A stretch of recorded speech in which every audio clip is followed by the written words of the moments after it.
स्वागत है आपके अपने ITI प्रो लर्न चैनल पर। यह video fitter second year student के लिए इम्पोर्टेंट है। अभी ITI एग्ज़ाम CVT चल रहा है, तो ये बेयरिंग चैप्टर से आपके एग्ज़ाम पे डायरेक्टली क्वेश्चन पूछा जाता है। बहुत से स्टूडेंटों को यहाँ से इस चैप्टर से बहुत सारी दिक्कत आती है, तो यहाँ मैं कुछ कंसेप्ट के माध्यम से आपको ये जो क्वेश्चन है बेयरिंग मटेरियल से मैं याद कराने की कोशिश करूँगा। इसके पहले मैंने अपने चैनल पर 4 पार्ट को अपलोड कर दिया है। अब उसके बाद का यह वीडियो मैं अपने चैनल पर अपलोड करूँगा, तो ध्यान से देखिए और समझिए कि ये क्वेश्चन क्या बोलते हैं। तो आज का पहला क्वेश्चन है, देखते हैं। Which material connecting rod bearing is made up of. Connecting rod bearing किस सामग्री से बनी होती है? तो यहाँ पे ऑप्शन ए है वाइट मेटल यानी सफ़ेद धातु, ऑप्शन बी है कैडमियम बेस्ड एलॉय कैडमियम आधारित मिश्र धातु, ऑप्शन सी है कॉपर लीड एलॉय यानी कि तांबा शीशा मिश्र धातु, यानी ऑप्शन डी है सिंटर्ड एलॉय से यानी सिंटर्ड मिश्र धातु। तो सबसे पहले हम जितनी भी बेयरिंग मटेरियल हैं इनके बारे में बात करेंगे। थोड़ा वीडियो लंबा हो सकता है, पर आपको ये आप अगर ये वीडियो देख लेते हैं पूरी, तो इनसे सारे डाउट क्लियर हो जाएंगे। तो जो सफ़ेद धातु होती है इसकी प्रॉपर्टी क्या होती है, क्वेश्चन क्या बनता है, या आगे आपको देखने को भी मिल सकता है क्वेश्चन। तो यहाँ सफ़ेद धातु के बारे में मैं बात करता हूँ। तो सफ़ेद धातु के बारे में क्या क्वेश्चन पूछा जाता है? सफ़ेद धातु यानी कि पूछ लेते हैं कि जो टिन और लेड होती है, अगर हम इनको मिलाते हैं LEAD यानी टिन और शीशा से जो बनती है उस धातु को क्या बोलते हैं? तो उस धातु को सफ़ेद धातु कहते हैं। तो यह इसके बारे में हो गया।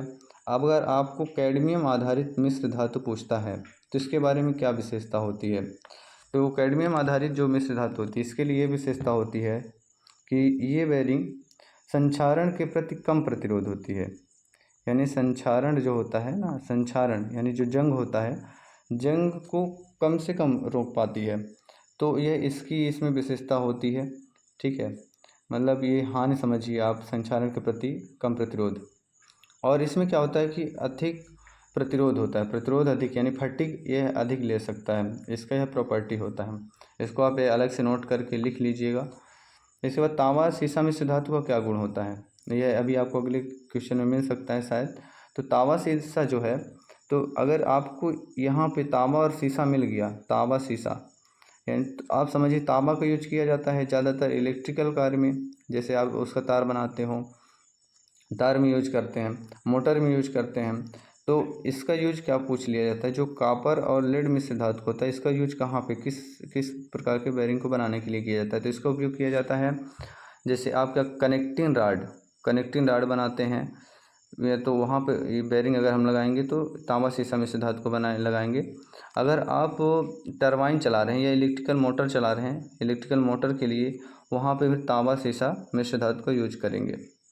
इसके बाद थोड़ा सा इसको मैं इरेज कर देता हूँ और बताता हूँ सिंटर्ड मिश्र धातु का क्या यूज होता है। तो जो सिंटर्ड मिश्र धातु होती है, तो यहाँ पे अगर हम बात करें तो यानी कि चिकनाई, जैसे आपको क्या हो रहा है, अगर आप चिकनाई दे रहे हैं किसी भी उस पर, तो ये सिंटर्ड मिश्र धातु का हम यूज करते हैं। तो इस पॉइंट को आप अच्छे से नोट करके लिख लीजिए। अब तो अभी जैसे मैंने कनेक्टिंग रॉड के बारे में बात किया, कनेक्टिंग रॉड बेयरिंग के बारे में बात किया, तो इसका जो राइट आंसर हो जाएगा यहाँ पे हो जाएगा तांबा और शीशा मिश्र धातु। अगर हम वो करेंगे तो कनेक्टिंग रॉड के लिए यूज करेंगे। चलते हैं अगले क्वेश्चन को देखते हैं। अगला क्वेश्चन क्या है? Which bearing material is an alloy of tin और लेड बेस्ड। कौन सी असर सामग्री टिन या शीशा आधारित मिश्र धातु है? तो अभी मैंने आपको बता दिया इसके पहले ही।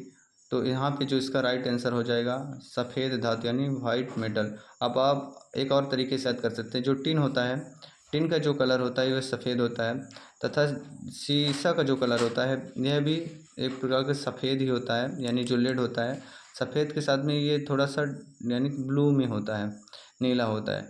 तो अगर हम क्या करते हैं कि इसको कट कर देते हैं तो इस पर परत चढ़ जाती है, थोड़ा ऑक्साइड बना लेता है यह जो शीशा होता है। तो यानी कहने का तात्पर्य यह है कि टिन जो होता है वो भी वाइट होता है, शीशा भी वाइट होता है। अगर हम मिलाते हैं तो वाइट। इसके बाद अगला क्वेश्चन देखते हैं। अगला क्वेश्चन क्या है?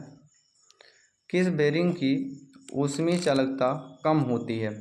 पहले क्वेश्चन में मैंने डिस्कस किया, फिर भी यहाँ पे समझिए। ऑप्शन ए है नायलॉन, ऑप्शन बी है टेफ्लॉन, ऑप्शन सी है सिंटेरिक एलॉय, ऑप्शन डी है एल्यूमिनेटेड फिनोलिक्स।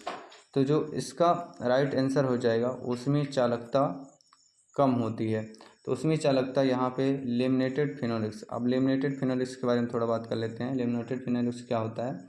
तो जो ये फिनोलिक यहाँ पे लिखा है, फिनोलिक एक प्रकार का रेजिन होता है, यानी एक प्रकार का बॉन्ड होता है। और हम क्या करते हैं कि जैसे कपड़ा है, आपका कपड़ा हो गया, कपड़ा कागज़ हो गया, इसको आप का परत में बना लेते हैं। जब परत में बना लेते हैं, और परत में बनाने के बाद उसको ये फिनोलिक के रेजिन या बॉन्ड पे आप डुबोते हो, तो यह लेमिनेटेड फिनोलिक्स बन जाता है। जो बनता है तो वह जो मेटल रहता है इसमें यह रहता है कि कम तापीय चालकता होती है, ठीक है, यानी कि इसमें ताप कम से कम प्रवाहित होता है और यह उच्च सामर्थ्य और शॉक रेजिस्टेंस होता है। मतलब कि इसमें दृढ़ता मजबूती ज़्यादा होती है। शॉक यानी झटके को भी ये रोक सकता है, तो यह इसमें प्रॉपर्टीज होती है। तो यहाँ पे यही बोला गया, उच्च चालकता कम होती है, तो चालकता जिसमें कम होती है वह होती है लेमिनेटेड फिनोलिक्स। इसके बाद अगले क्वेश्चन पे चलते हैं। अगला क्वेश्चन क्या है? Which metal powder is use in calorizing process to prevent corrosion? जंग को रोकने के लिए कैलोराइजिंग प्रक्रिया में किस धातु के पाउडर का उपयोग किया जाता है? तो ऑप्शन यहाँ पे है, ऑप्शन ए है जिंक पाउडर, ऑप्शन बी है निकल पाउडर, ऑप्शन सी है क्रोमियम पाउडर, ऑप्शन डी है एल्युमिनियम पाउडर। तो हम यहाँ पे बात कर लेंगे कि ये कैलोराइजिंग प्रक्रिया क्या होती है। तो यहाँ पे अगर हम बात करें तो ये सीमेंटेशन की एक प्रकार की प्रोसेस है, जो कि 3 प्रकार से की जाती है। एक होती है हमारी सेराडाइजिंग, एक होती है कैलोराइजिंग और दूसरी होती है क्रोमाइजिंग। तो सेराडाइजिंग जो प्रोसेस होती है उसमें हम जिंक की परत चढ़ाते हैं। जिंक की अगर हम परत चढ़ाएंगे तो उसको हम सेराडाइजिंग बोलेंगे। जबकि दूसरी जो प्रोसेस होती है वो कैलोराइजिंग। कैलोराइजिंग में हम एल्युमिनियम की परत चढ़ाते हैं। एल्युमिनियम कैलोराइजिंग एल्युमिनियम की परत चढ़ाते हैं, एल्युमिनियम की। और अगर आपके पास क्रोमाइजिंग है, क्रोमाइजिंग मतलब सुनते ही क्रोमियम का पाउडर, यानी आप उस पर लेपित करोगे। तो इसका जो राइट आंसर हो जाएगा वह हो जाएगा ऑप्शन नंबर डी, क्योंकि यहाँ पे कैलोराइजिंग को बोला गया है। तो कैलोराइजिंग के लिए एल्युमिनियम पाउडर का यूज किया जाता है। इसके बाद चलते हैं अगला क्वेश्चन क्या है। अगला क्वेश्चन पे which bearing material is use in connecting rod and electrical motors? Connecting rod और इलेक्ट्रिकल मोटर में कौन सी बेयरिंग सामग्री का उपयोग किया जाता है? तो ऑप्शन ए है वाइट मेटल, ऑप्शन बी है सिंटर्ड एलॉय, ऑप्शन सी है एल्युमिनियम एलॉय, ऑप्शन डी है कॉपर एंड लेड। तो इसका जो राइट आंसर हो जाएगा वह हो जाएगा यहाँ पे कॉपर और लेड। जैसे अभी मैंने आपको बताया कि जिस तरह से कॉपर का यूज हम करते हैं तार में, यानी कि ज़्यादा से ज़्यादा इलेक्ट्रिकल तार में हम यूज करते हैं, और इसकी जो टेम्परेचर होती है वो 1083 डिग्री सेल्सियस होती है। तो हम ज़्यादा से ज़्यादा क्या करते हैं, यानी इलेक्ट्रिकल वर्क के लिए यूज करते हैं। तो यहाँ पे इलेक्ट्रिकल मोटर में अगर है और कनेक्टिंग रॉड के लिए बात करें तो यहाँ पे आपको कॉपर और लेड मिश्र धातु का यूज करेंगे, कॉपर के साथ में लेड रहेगा। अगले क्वेश्चन पे चलते हैं। अगला क्वेश्चन क्या है?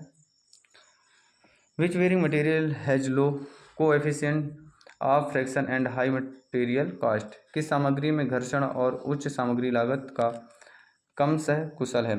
तो ऑप्शन यहाँ पे ए है नायलॉन, ऑप्शन बी है टेफ्लॉन, ऑप्शन सी है प्लास्टिक और ऑप्शन डी है यहाँ पर लेमिनेटेड फिनोलिक्स। तो यहाँ पे क्वेश्चन को देखते हुए हमें टिक करना है। इसमें थोड़ा सा लॉजिक बताते हैं आपको कैसे याद करोगे। जैसे कि घर्षण और उच्च सामग्री लागत, अगर आपको ये बोल दिए उच्च सामग्री यानी ज़्यादा सामग्री, यानी पैसा ज़्यादा लग रहा है सामग्री में, उच्च सामग्री खरीदने में ज़्यादा लग रहा है, तो इसके लिए आप हमेशा आंसर करेंगे टेफ्लॉन। टेफ्लॉन एक प्रकार का प्लास्टिक है। यहाँ पे नायलॉन भी एक प्रकार का प्लास्टिक है, टेफ्लॉन भी और प्लास्टिक भी, ये यानी एक प्रकार के प्लास्टिक के रूप में ये टेफ्लॉन भी आता है, नायलॉन भी आता है और लेमिनेटेड फिनोलिक्स आता है। इन तीनों में जो नायलॉन है, टेफ्लॉन है और लेमिनेटेड फिनोलिक्स है, तीनों में लुब्रिकेशन की ज़रूरत नहीं पड़ती है। तो टेफ्लॉन जो होता है, तो इसके लिए अगर बात करेंगे तो टेफ्लॉन में उच्च लागत सामग्री, यह अलग से आपको हिंट दिया जाएगा क्वेश्चन में, जिसमें उच्च लागत सामग्री लिखा रहेगा। तो टेफ्लॉन और कम भार, यानी कि उच्च लागत सामग्री के साथ में कम भार के लिए, कम भार के लिए हम यूज करते हैं टेफ्लॉन का। ठीक है, अब जो यहाँ पे नायलॉन है, तो नायलॉन में क्या होगा कि सिर्फ इसके साथ में यही लगा रहेगा कि कम भार के लिए, सिर्फ कम भार, अगर हम बोल दें कम भार, तो कम भार के लिए नायलॉन का यूज किया जाता है। ठीक है, और अगर प्लास्टिक करेंगे तो प्लास्टिक का यूज कहाँ पे करेंगे कि जहाँ पे हमें लुब्रिकेशन की ज़रूरत नहीं पड़ती है।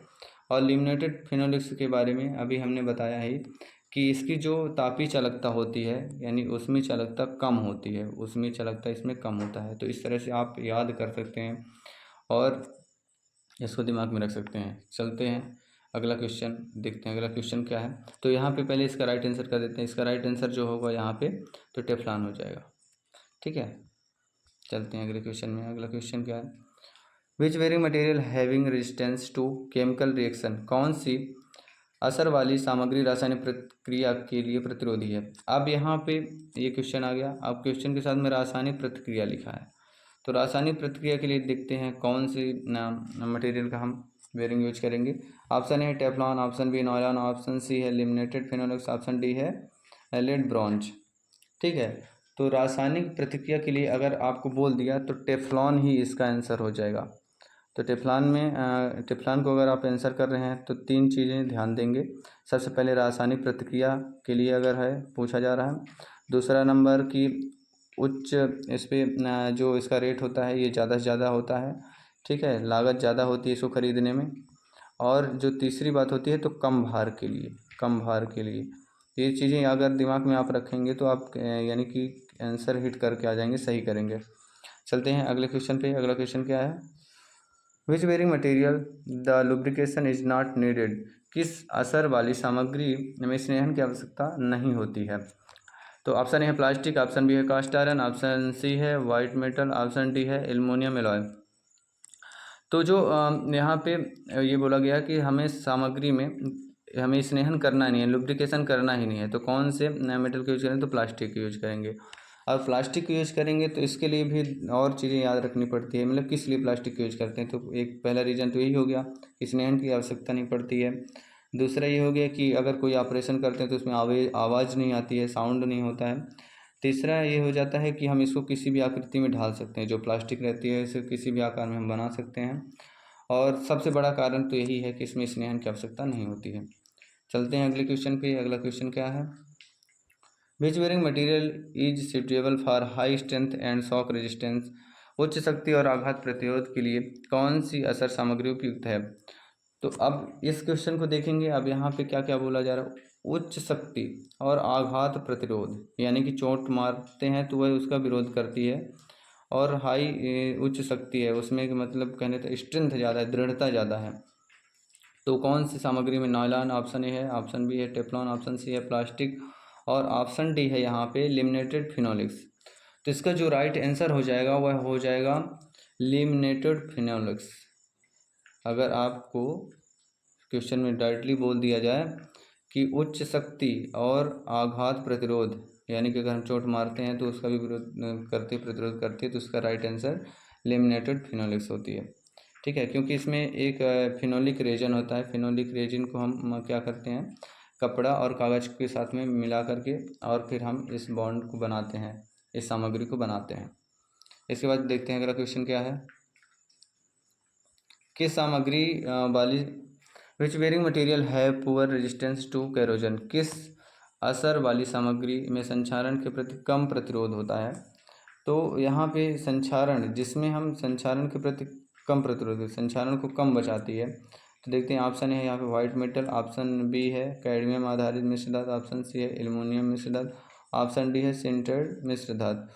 तो जो इसका राइट आंसर हो जाएगा वह हो जाएगा यहाँ पे कैडमियम आधारित मिश्र धातु, कैडमियम आधारित। अगर कैडमियम आधारित मिश्र धातु है तो समझ लीजिए कि इस पर जंग लगने की संभावना ज़्यादा है।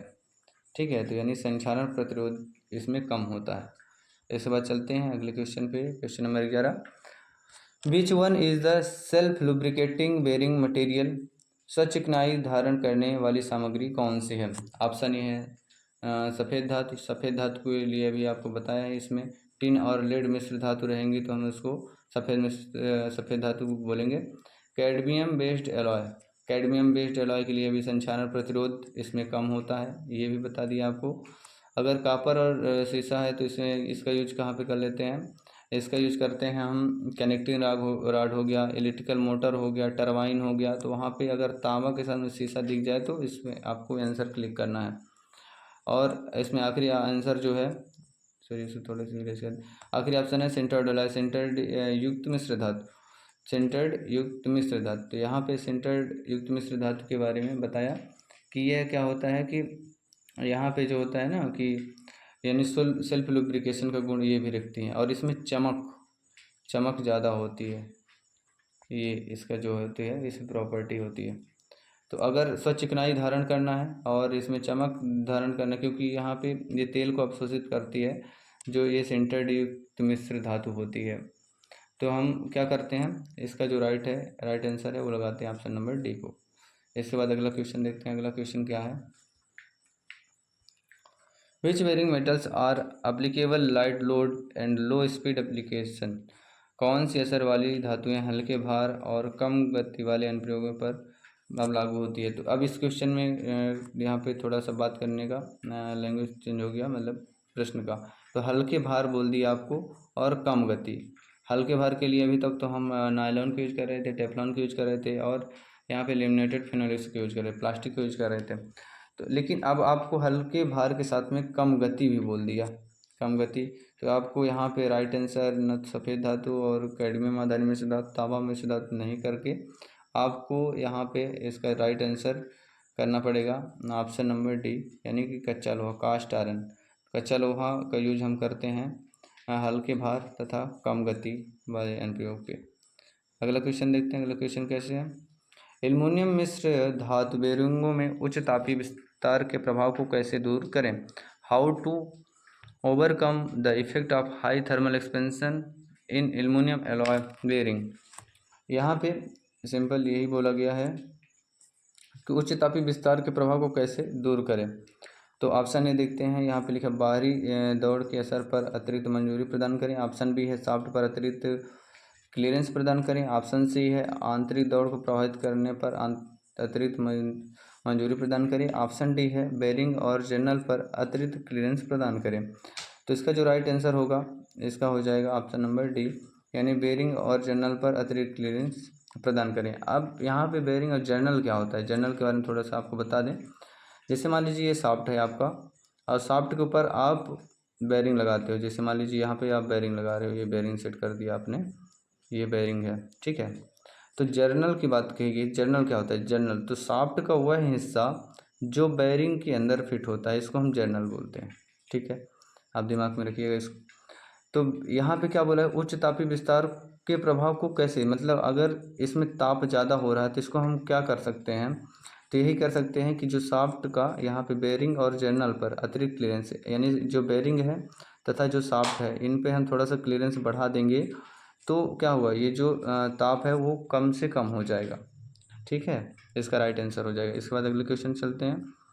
अगला क्वेश्चन क्या है, how to overcome this is defect of thermal conductive of laminated phenolics bearing materials is low. Laminated phenolics bearing सामग्री के तापीय चालकता के कम होने के इस दोष को कैसे दूर किया जाए, ठीक है। तो यहाँ पे जो लेमिनेटेड फिनोलिक्स होता है, लेमिनेटेड फिनोलिक्स पे क्या होता है, एक सेकेंड, लेमिनेटेड फिनोलिक्स होता है तो उसमें क्या होता है कि जो उसकी तापीय चालकता होती है वो कम होती है। तो इस दोष को हम कैसे कर सकते हैं, कैसे दूर कर सकते हैं। तो यहाँ पे ऑप्शन ए है बेरिंग को अच्छी तापीय चालकता में उसे बदलें। ऑप्शन बी है सिस्टम को अधिक समय तक ना चलाएं। ऑप्शन सी है पर्याप्त शीतलन सुविधाएं हों, और ऑप्शन डी है उपकरणों को हवा से ठंडा करने की व्यवस्था करें। तो इसका जो राइट आंसर हो जाएगा वह हो जाएगा ऑप्शन नंबर सी, यानी कि पर्याप्त कूलेंट अगर हम देते हैं वहाँ पर तो इसकी उसमें चालकता की कम दोष जो कम हो रहा है इसको हम बदल सकते हैं, दूर कर सकते हैं। इसके बाद देखते हैं अगला क्वेश्चन क्या है, जो इस पीडीएफ का लास्ट क्वेश्चन है। यहाँ पे लिखा है why the melting point of bearing material should be lower than that of bearing shaft. क्यों बेरिंग मटेरियल का गलनांक शाफ्ट के गलनांक की तुलना में कम होना चाहिए। तो यहाँ पे है ऑप्शन ए है शाफ्ट जब्ती को रोकना, ऑप्शन बी है बेरिंग को नुकसान होने से रोकना, ऑप्शन सी है बेरिंग को कुशलता से चलाने के लिए, ऑप्शन सी शाफ्ट के थर्मल विस्तार को रोकने के लिए। तो इसका जो राइट आंसर हो जाएगा वह हो जाएगा ऑप्शन नंबर यहाँ पर ए, यानी शाफ्ट को जब्ती को रोकना। यहाँ पे हम इसका यूज करते हैं। ठीक है, तो अभी मैंने आपको 15 क्वेश्चन सॉल्व कराया। अब इसके बाद अगले PDF को हम सॉल्व कराएंगे अपने ही इस चैनल पर, और हमारे चैनल को सब्सक्राइब करें, अपने दोस्तों के साथ में शेयर करें।